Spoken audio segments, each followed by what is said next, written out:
Hello Spurs fans, welcome back to the channel with me Kieran talking all things Tottenham. Now as usual, if you haven't already and you are a regular watcher of this channel, please subscribe to the channel. It's essentially the same as if you follow someone on Instagram or you're a friend with someone on Facebook or follow their page. It just makes it easier for you to find my page, and it also helps me to build and grow this channel and help putting out better content for you guys. So please, as a favour, do subscribe to keep this channel going. If you like the video and enjoy it, please support it with a like, and you can even turn on the bell notification so you get notified when the next video goes live. So today we're going to be talking about the build up to the Aston Villa Tottenham game, which is going to be played at Villa Park today, Sunday, 7:30 p.m. UK time. If you are going to be watching the game from another country, please ensure you check your local time and do not listen to that 7:30.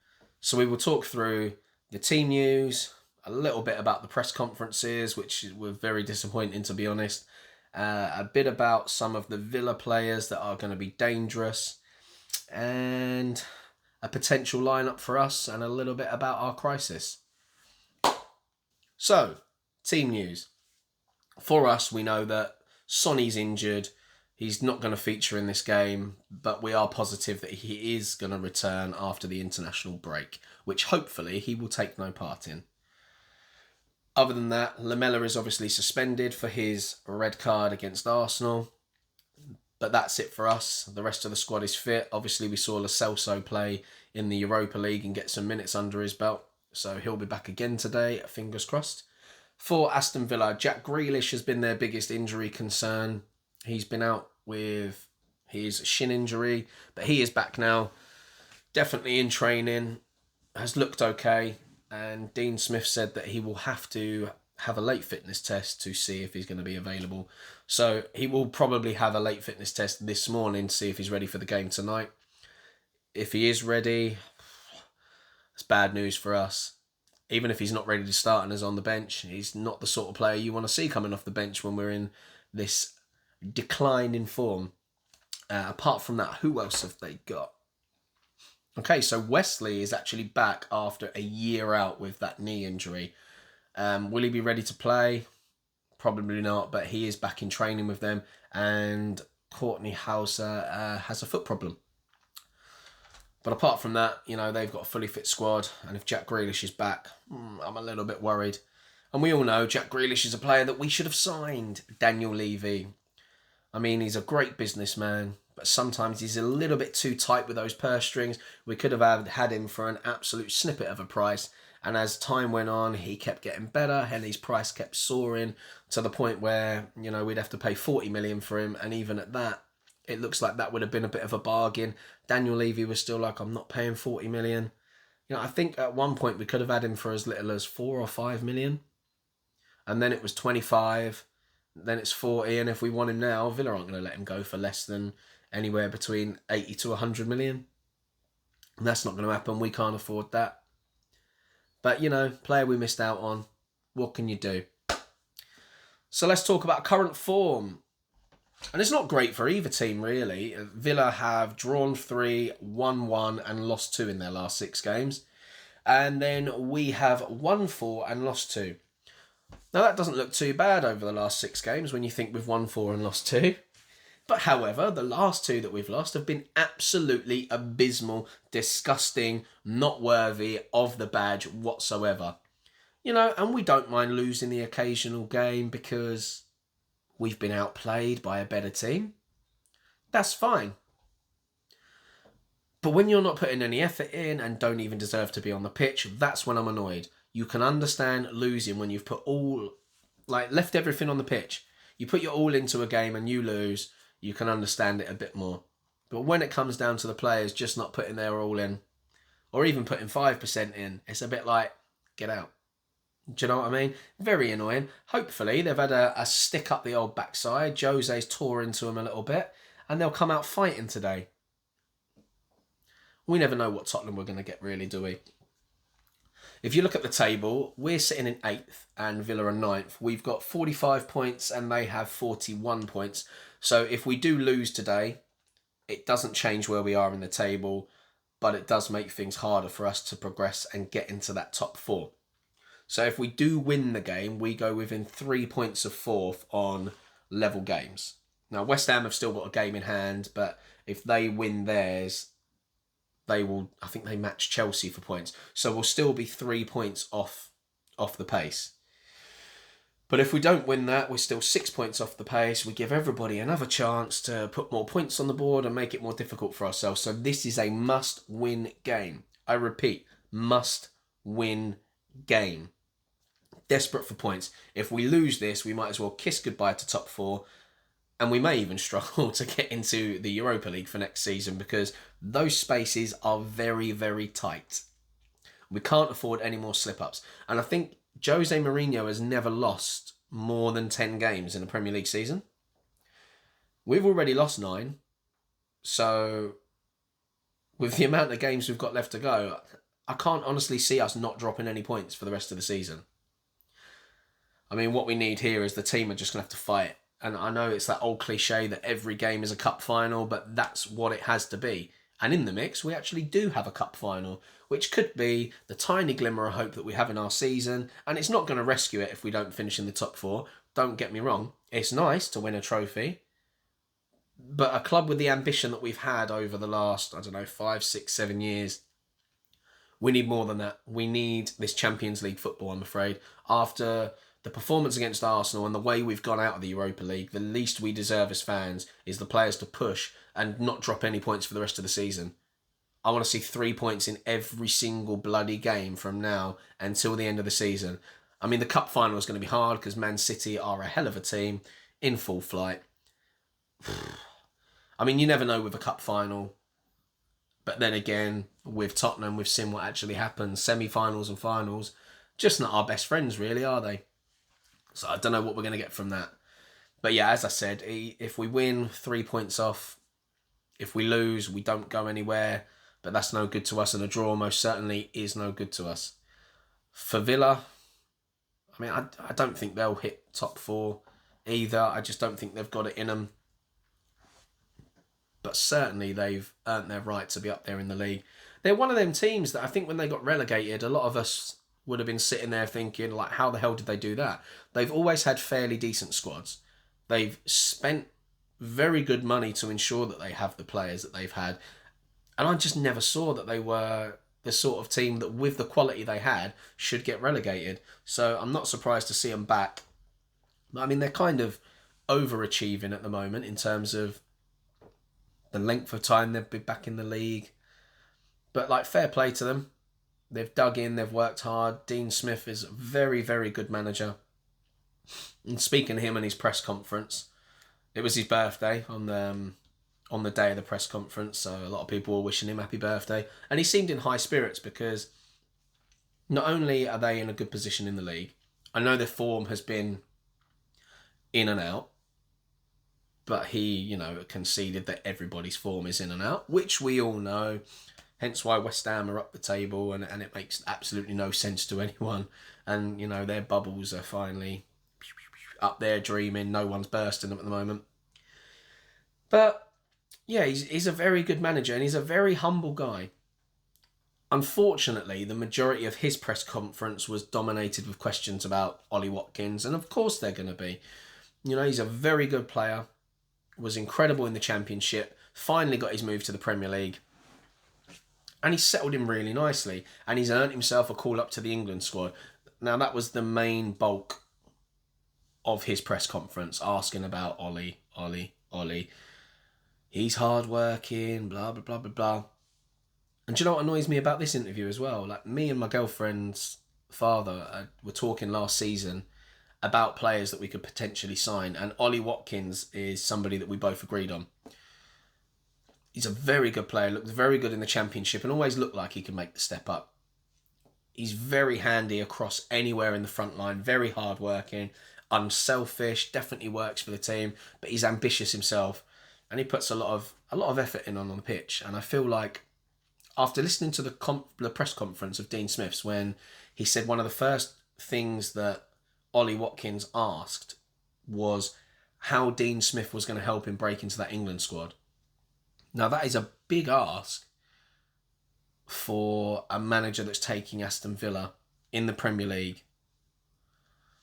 But it just shows his ambition, and he believed in the project, he believed in what Dean Smith could do for him, and sure enough, it has paid off. But yeah, I'm just a little bit gutted that we didn't sign him. You know, I spoke about it, it didn't happen. But then again, would he have got the game time at Spurs? Probably not, because of the players that we have. And then it's a waste of his talent, a bit like Vinicius sitting on our bench rotting away when he could have maybe gone to a mid-table Premier League club, been their starting striker, and his career could be completely different right now. But this is how these things go. So for him, he's definitely made the right choice, and things will only go up from there. Now, as I said, that was pretty much all of his press conference, other than questions about us in terms of what's going on with our club and is it going to help them. Now, Dean Smith doesn't agree that it's going to help them, the fact that we've been on this losing streak, which it's not, because you expect at some point that there will be a reaction. And his worry is that this game is going to be the reaction, the game where we push and turn things around. But then on the flip side, we had the extra half hour in Zagreb. That's an extra 30 minutes on the legs of the players. It's harder to recover from the more you play. So he'll be hoping that we come into it with dogged legs and sort of wane off after, I don't know, the 60-minute mark, whatever. But I mean, we have got the players to make a difference. We have got plenty of fresh legs within the squad that haven't had a lot of regular game time. Thanks, Jose, for not rotating as much as you should. But it may help us in this game. So yeah, that was pretty much his press conference. Now, I would have made a video yesterday, but I was a little bit confused because our press conference from the Zagreb game came out, and that was what it was. But what they tend to do after that, they lead into the press conference for the next game. You know, and what annoys me about that is the fact that it doesn't end up being about the next game. It ends up being a continuation of the press conference they've just had. The reporters are not interested whatsoever in the next game, and there wasn't really any questions at all. So the reason why I didn't do a video yesterday is I saw a couple of videos going up saying it was the press conference of the Aston Villa versus Tottenham. So I watched it, and it was only 9 minutes because, as I say, they combined the Europa League with the Premier League press conference to get it all done in one go. And it's just so annoying because they do continue it over. So what it actually looked like to me when I watched these press conferences on YouTube, it was almost as if they'd mistitled them. So I thought, oh, well, maybe there's going to be a press conference come out even later. Because I know they put embargoes on it as to what time you're allowed to release the footage. But it didn't happen. And then before you know it, I then had to go to work, so I couldn't do the video, which is why I'm doing it now. But if you watch the press conference, you wouldn't think at all it had anything to do with the Premier League. It was just about our problems. And obviously that's going to happen because they want to talk about the problems. But there just wasn't anything about Villa being dangerous, anything, you know, maybe expect a question about, do you think Jack Grealish will be back to play against you? Like we had with the Palace game, they asked about Zaha, their danger man. But no, it was just about that. So we just got a continuation of what we already know, that he questioned that some people just play for the money, that it's not really a job for them where they put all their passion into it, and that there are problems, there are things that he doesn't want to talk about, wouldn't comment on leaders. So in terms of that, there's nothing really to talk about from a Spurs press conference that's going to add anything to you guys, the viewers, today. We know what's going on. There are, you know, players that aren't fighting for the badge. They're not playing for Jose. They're not playing for each other. They're most certainly not playing for us fans. And for me, that's the person I want them to play for. I want them to play for us, for the fans. At the end of the day, they've got wages because we turn up and pay for our tickets to watch them. We pay for our subscriptions to all the places that we can view on the platforms, BT, Sky Sports, and then the clubs then get money from that, which in turn pays the wages. Yes, Enoch, Daniel Levy, they run the club, they set the financial structure, blah, blah, blah, but our money goes into that. So essentially, when you are not working your butts off on that pitch, Spurs players, you are wasting our money. And without us, You couldn't be at Tottenham Hotspur because they would not have the funds to just keep paying you guys to do nothing. So be grateful and work your asses off for us, please. I mean, that's pretty much all we can talk about in terms of what we expect. I mean, we don't know how we're going to play because we don't know what Tottenham we're going to get. When it comes to lineup, this could be a game where Jose shakes things up. We could see some changes. So I've put down a lineup that I think he may go with. And this is based on the fact that he doesn't rotate as much as we want. So you'd expect Lloris to stay in goal despite his interview after the Zagreb game. And if you didn't watch my last video, go ahead and watch that. I explain a bit in there. If not, have a look on YouTube for Hugo's interview. I mean, he went in. He's not a happy bunny. I expect that he's been spoken to, but I would expect still that he keeps his place. Otherwise, it's just going to cause more controversy around the club. So I'd expect him to stay in goal. Reguilon, I feel, will start on the left just because he gives us that pace. Sanchez and Toby will have to be the centre-back partnerships. I mean, Sanchez has been fairly decent in recent games. I feel like he's on an incline. And I feel Toby has to play after that Europa League exit because Dyer was all over the place. It was a very bad performance from him, and I know he hasn't played many games recently. He's been out the side whilst Toby and Sanchez settle into the partnership. So there's a little bit of that, but it was Dinamo Zagreb. So even though he's been out the squad, I would have expected that he's kept himself fit and that he was ready for the game, but he wasn't. He looked a mess. So for me, Toby has to come back in to partner Sanchez. Then you've got Aurier on the right. I just don't trust Doherty in that position that we've got. He's not a right back yet. And I don't think with our attacking players that he's going to get the freedom that he really needs. He's going to be expected in a Jose Mourinho system that he can go forward, but he has to defend first. He's a defender first and attacker second. Whereas at Wolves, he was almost an attacker first, defender if he had to. Not even second, just defender if he had to. So I'd expect Aurier to be in there. Then obviously Tanguy and Højbjerg back next to each other after that really disappointing display from Winks and Sissoko as a partnership. I feel like they're fine when they're not together. I mean, if you partner Winks and Højbjerg or Sissoko and Højbjerg, fine. I don't think either of them would really work too well next to Tanguy just because he's not the most defensive to give him the support. So yeah, Tanguy and Højbjerg. Now this next bank of three is where it gets tricky. It's the most interchangeable that we've got, and most of them had been playing well recently. I mean, Dele was poor in the last game that he played.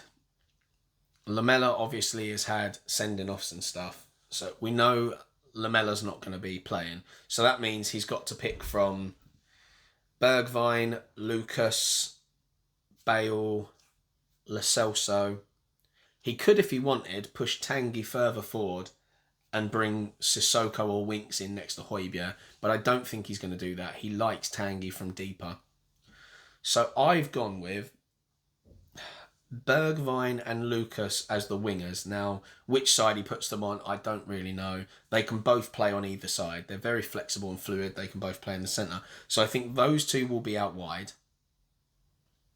And then maybe Dele or Lo Celso in the middle.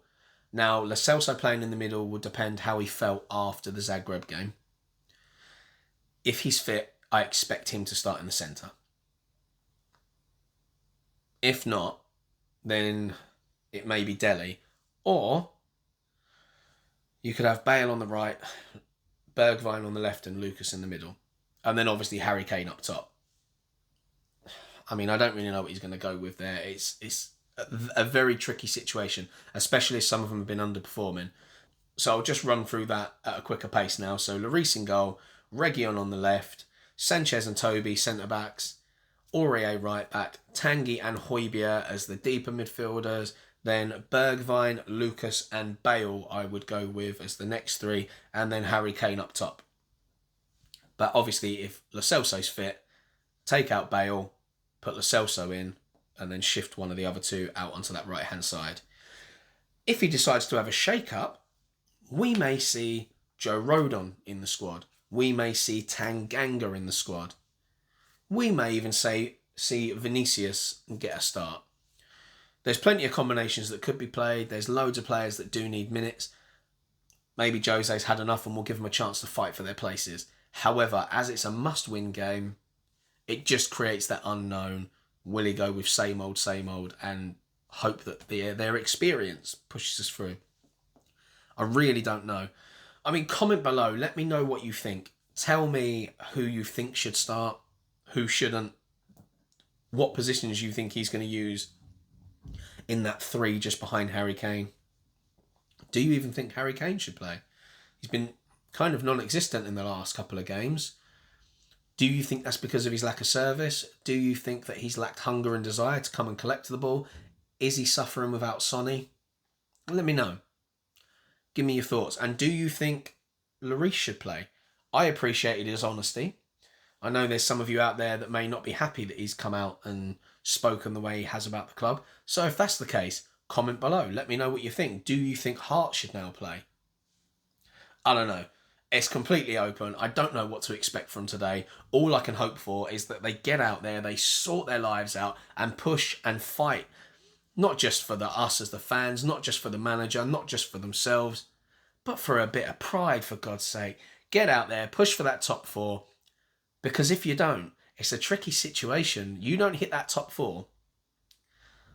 Is Daniel Levy really going to let you go if you're one of the star performers at the club? Harry Kane may want to go, but the fact is he's on a decent length contract. The financial market is ruined, so nobody can afford him.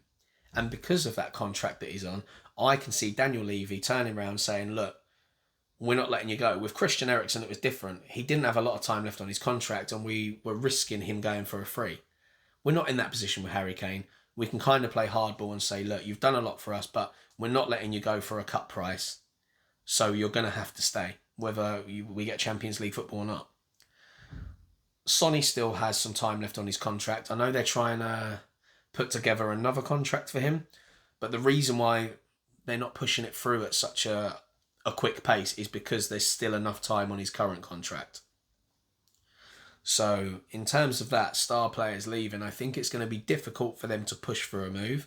I know we do need money in the door, but Daniel Levy is not one to let people go unless he can get top value for them. He's hard to negotiate with, so those players are going to stay regardless. So my advice to you is to work hard, get results, push yourself to the limit. If you're knackered and have to come off after 60 minutes, I'm fine by that. Just leave it all out there on the pitch. Do the work for the fans.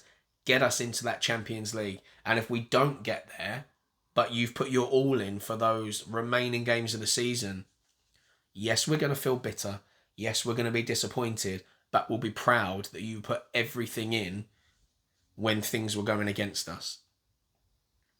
So yeah, what do you think? Like, comment, support.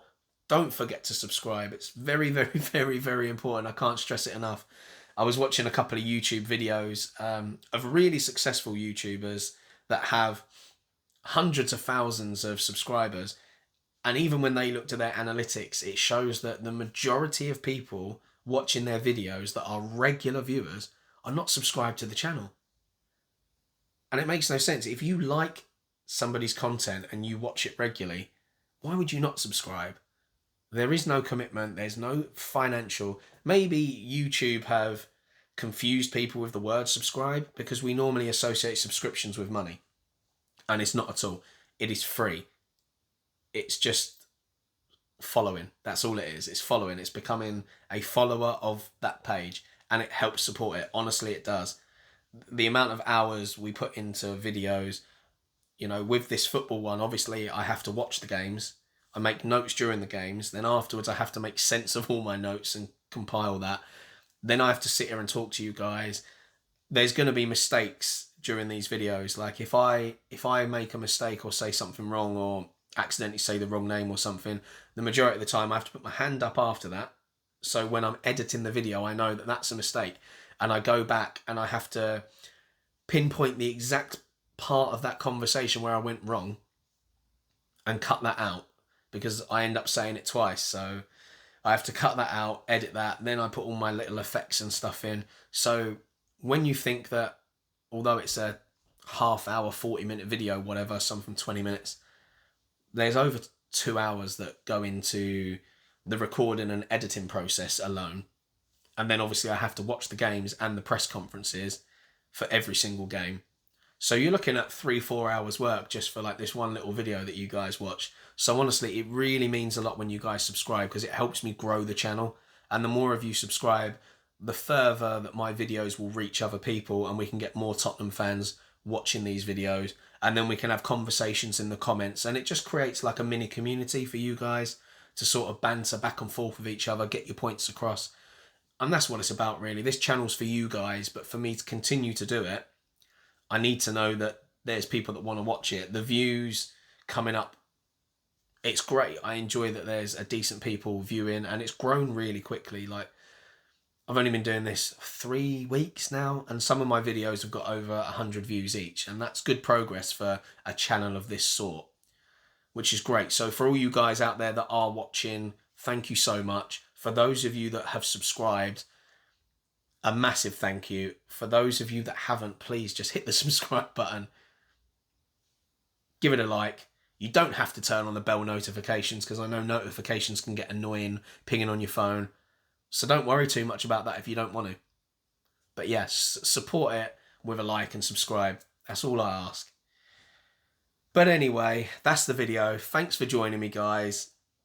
And if any of you that watch have got your own channels or your own Instagram pages or anything on Facebook to do with businesses and things like that, put that in the comments below. Put a link. I will go on there. I will follow you. I will support you. I may even mention some of you in future videos to help promote your channels. Like, let's link up. Let's do things. Help each other in these crazy times. Stay safe. And as always, come on you Spurs.